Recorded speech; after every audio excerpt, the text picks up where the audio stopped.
Hello everyone. Today we're gonna do the presentation for the Ritz-Carlton case study.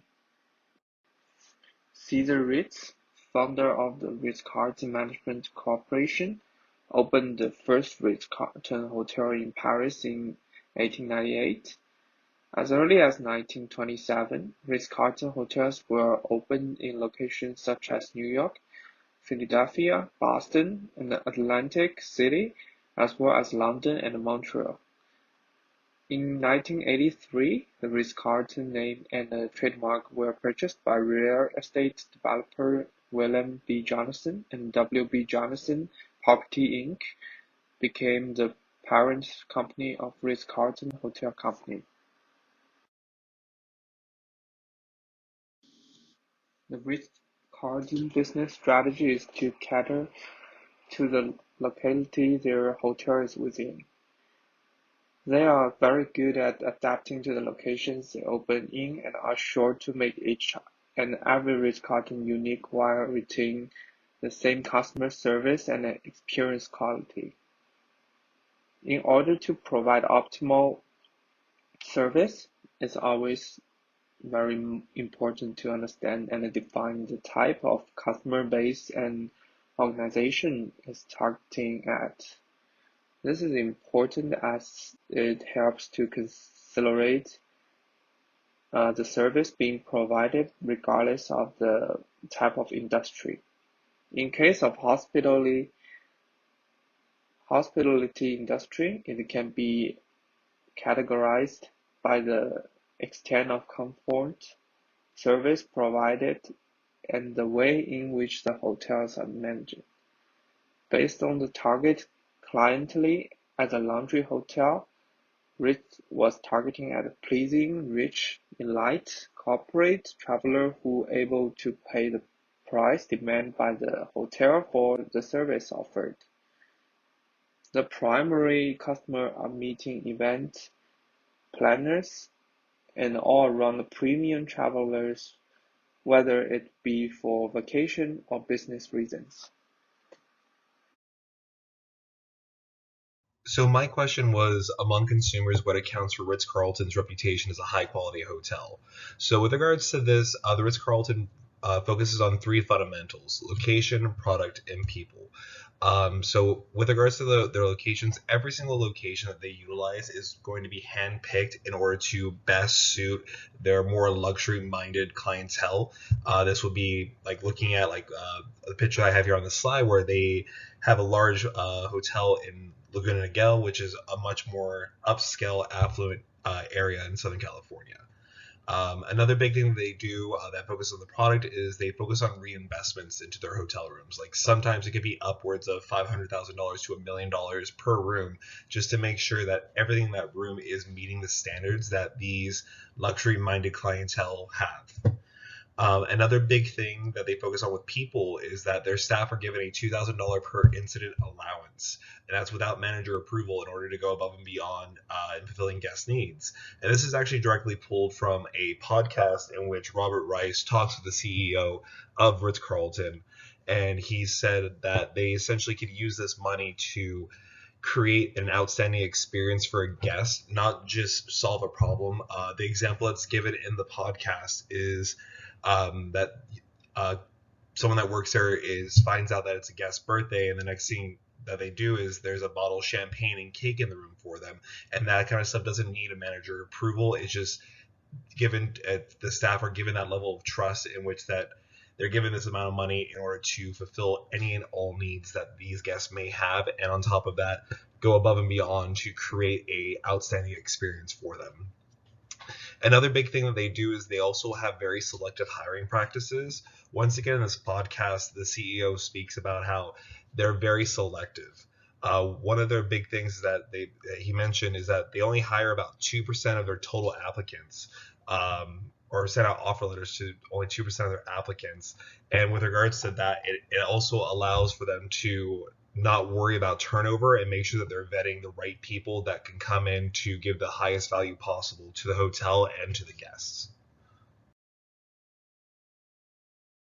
How is quality defined by customer? Quality is defined by the customer through a few different ways. One way is through opinion cards created by Ritz-Carlton. These opinion cards are used to obtain timely feedback from customers, and these cards also allow them to identify any trends that might occur. These opinion cards are the primary way for the customer to relay their feedback and define what quality is to them. On these opinion cards is a scale of satisfaction ranging from very satisfied to neutral to not satisfied. The categories on these cards might include overall experience, accuracy of room assignments, courtesy and professionalism from the staff, cleanliness of the room, quality of food served in the hotel, timeliness of in-room dining, timeliness of valet parking, and adequacy of problem resolution if one occurred. Also, featured on the card is room for any additional comments as well as contact information. Another way for customers to define quality is through telephone surveys that are conducted through J.D. Power and Associates. Ritz-Carlton relies heavily on these types of surveys because J.D. Power and Associates provide monthly reports with rolling 3-month average and year-to-date average information. Mainly, these reports are used to identify processes with high levels of customer dissatisfaction. A third way is through independent surveys that are conducted, and these surveys found that 97% of Ritz-Carlton customers not only were satisfied with their experience, but they felt that a stay at a Ritz-Carlton hotel provided them with a memorable experience.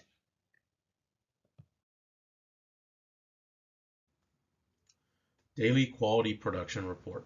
The DQPR is a weekly report that lists all service defects that were identified and recorded during the prior week.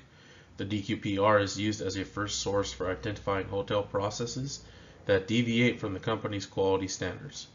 Ritz-Carlton relies on its employees to report the defects, as the majority of the DQPR is provided directly by employees rather than customer-reported complaints.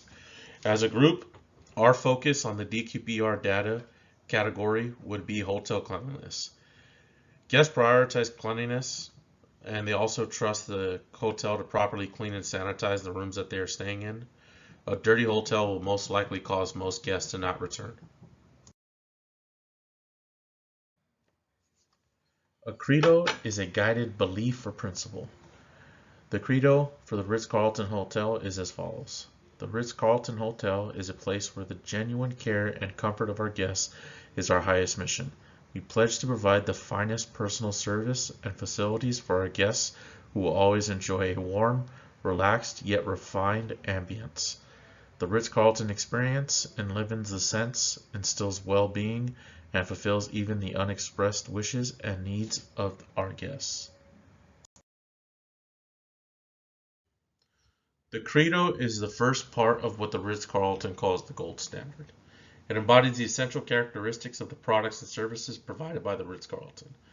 However, it is more than just the company's mission. It influences the development of each hotel and is a guideline for design and operation. Some of the smallest details are considered to create the best experience for each guest. For example, lobby music depends on the time of day and the surrounding environments. They also offer fitness centers and 24-hour room service and make sure that they're associated with a number of fine dining. The second and most well-known of the gold standards is the motto. The motto captures the essence of the Ritz-Carlton philosophy and their commitment to quality and excellence. What is the Ritz-Carlton motto? We are ladies and gentlemen, serving ladies and gentlemen. And why is this important? Employees are trained to understand that they are also considered ladies and gentlemen, and in return, they should treat their guests as the same with highly professional and courteous manner.